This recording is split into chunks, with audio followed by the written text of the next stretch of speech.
My audience for today is my mom and my best friend, Taylor. Today I'm going to be talking about abortion and abortion laws and the processes of before the abortion, during the abortion, and after the abortion. In many states, the gestation period to when you can get an abortion is usually around 12 weeks. In some states, it goes up to 24 weeks. However, here in Alabama, you can only get an abortion up to 8 weeks of pregnancy. In many cases, if the baby is endangering the mom's life or the baby has something wrong and needs to come out, they have late-term abortions. However, this is not just a go to the clinic and get an abortion. You have to have paperwork approved and all this process done to allow you to have that late-term abortion, since it is against the law in most states.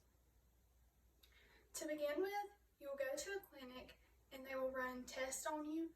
Most of the tests are to check your iron, so whenever you have your abortion. In all 3 types of abortion, you'll have significant bleeding, and they just need to make sure that your body can withstand that amount of blood loss. They will also check you to make sure that you are in fact pregnant. And once you find out that you're pregnant, they will have somebody come in and tell you your different options.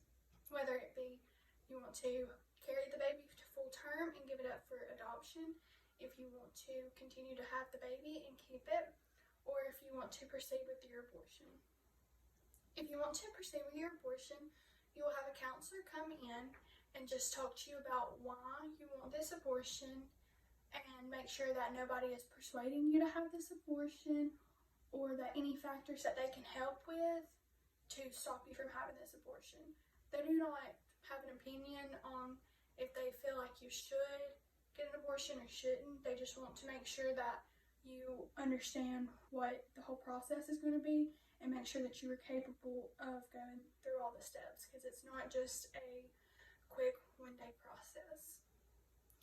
After you meet with your counselor, you will set a date if you want to continue on of when you want to have your abortion.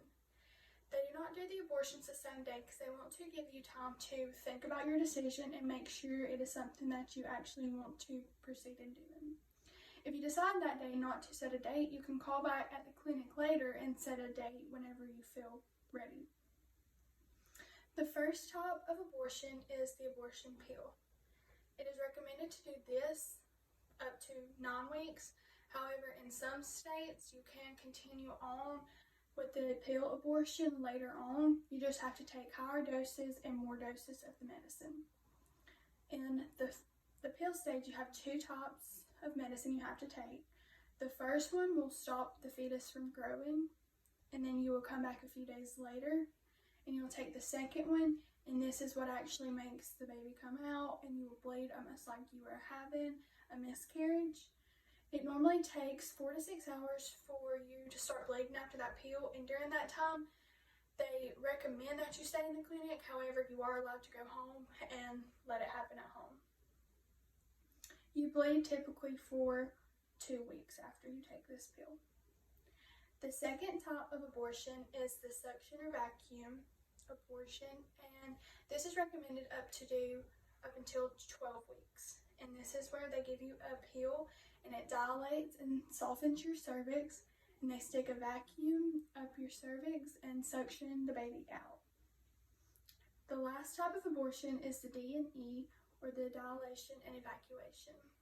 This is recommended up until your state laws say you can no longer have an abortion. So if you live in one of those states that you can go up to 24 weeks before you can no longer have an abortion, this would typically be the procedure that you would have done.